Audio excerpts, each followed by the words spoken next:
Assalamualaikum warahmatullahi wabarakatuh. Selamat pagi teman-teman semua ya. Saya kembali ke kebun. Ini saya mau cerita sedikit tentang kebun saya ya. Di kebun saya ini ada di tengah kampung. Dimana kalau tengah kampung itu kan kebanyakan kalau tanah kosong buat ini ya, pada dibuat rumah atau apa. Tapi saya sengaja di sini saya buat kebun teman-teman. Baik kebun buah maksudnya. Jadi di sini ada kelengkeng, ada alpukat, ada durian, ada mangga, ada jambu, ada jeruk, ada teman-teman. Cuman yang saya bahas pada pagi hari ini ya kendala-kendala apa sih yang sebenarnya harus kita tangani dalam kita berkebun di tengah kampung teman. Jadi kan banyak yang teman-teman itu punya lahan pengen ya berkebun di kampung ya, cuman kan sebenarnya apa sih yang harus kita lakukan itu agar tidak mengganggu warga sekitar ya, apalagi itu tanahnya itu jauh dari rumah kita ya, seperti tempat saya ini kan, kebun saya ini kan beda kampung dengan saya, jadi saya tuh harus ya ibaratnya ya hati-hatilah ketika kita berkebun. Sekarang kita lihatkan ya, sekalian kita cerita-cerita bagaimana ya cara kita akan bisa berkebun dengan baik tanpa gangguan, kebun kita juga baik, tidak ada yang mengganggu teman-teman. Nah ini teman-teman, ketika kita berkebun di tengah kampung sebenarnya itu pertama rumput teman-teman. Rumput itu aslinya ya masalah juga ya, ini kan rumput banyak sekali ya, kita itu harus sering-sering untuk membersihkan teman-teman, karena kalau jarang kita bersihkan rumput itu kan mudah tinggi ya. Kalau di tengah kampung kan rasanya itu kurang rapi ya, nanti nggak enak sama tetangga sekitar, apalagi rumah kita beda kampung, wah itu kok koyo ra dirawat itu kebunnya itu teman-teman. Jadi kayak gini ya, ini sebenarnya kemarin sering kita ambil ya, cuman karena musim hujan itu rumputnya banyak sekali ya. Nah ini teman-teman, kemudian harus ada sumur. Sumur itu wajib ketika kita berkebun teman-teman, ini kan ada sumur ya, wajib. Karena kalau buah itu kan harus kayak gini, apalagi kalau proses sudah berbuah ini kan perlu sekali air ya. Kalau kita nggak punya air ya wassalam, nanti mati teman-teman. Jadi kalau bisa, kalau punya kebun jangan sampai kita minta tetangga teman-teman, minta air itu nggak enak ya. Kalau sehari, sebulan sekali ya, kalau tiap hari. Nah, kalau kita bibitnya buahnya pohonnya banyak gini kan ya menghabiskan banyak. Dulu pertama saya itu kan belum ada sumur ya, saya itu akhirnya cuman sekali dua kali yang minta 1 ember 2 ember itu sama tetangga, cuman nggak enak teman-teman. Yang ketiga ayam teman-teman, apalagi kalau kita tembok ya, ayam tetangga itu masuk. Jadi kalau kita aslinya pengen mupuk ya, mupuk kayak gini ya, misal mupuk nangka kayak gini ya, kita mupuk di bawah. Ketika banyak ayam itu mesti eker-eker teman-teman, dengan kakinya itu dia akan mencari-cari ya, akhirnya ya pupuknya ke sana kemari, jadi tidak efektif teman-teman. Tapi kalau dilema sebenarnya ayam itu dilema ya, ayam punya tetangga, tapi kalau kita dikerasin ya nanti malah bentrok dengan tetangga, akhirnya ya kita diemin ya.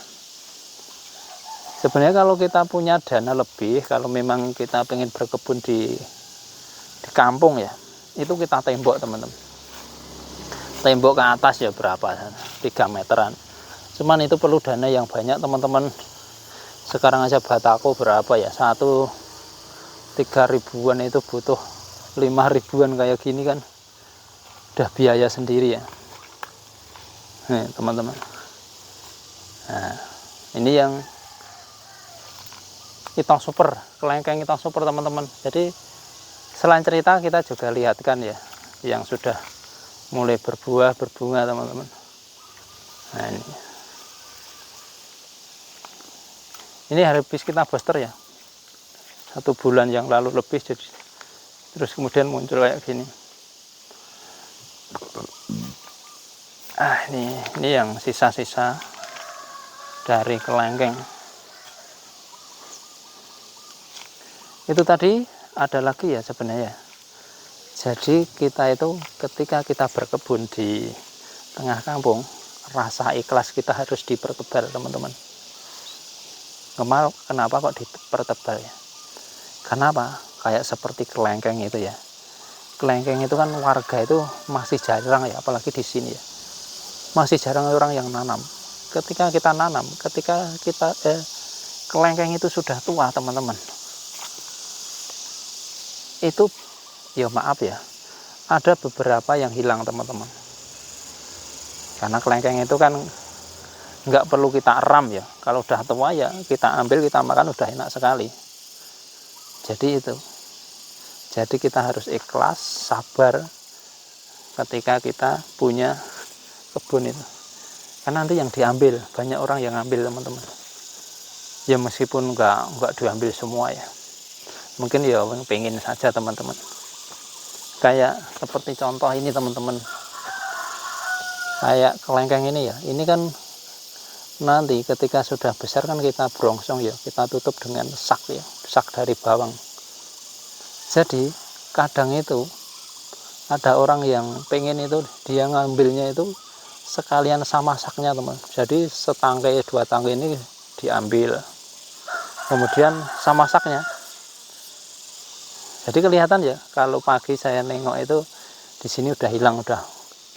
Jadi nggak dipotong pakai gunting apa, cuma dipopes peklek, udah diambil. Kadang saknya tinggal di bawah, kadang di bawah teman-teman. Nah, ini yang udah mulai mentil-mentil ya. Ini jeruk.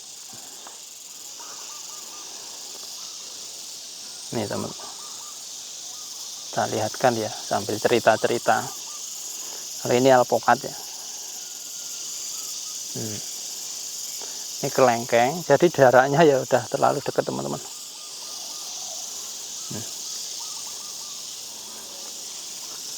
Nih.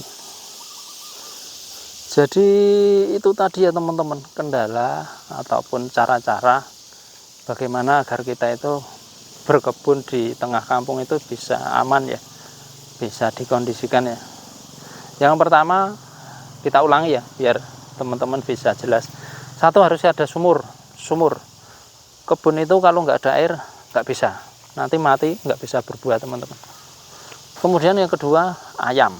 Kalau kita tidak tembok, ayam tetangga akan masuk, dia akan ngeker-eker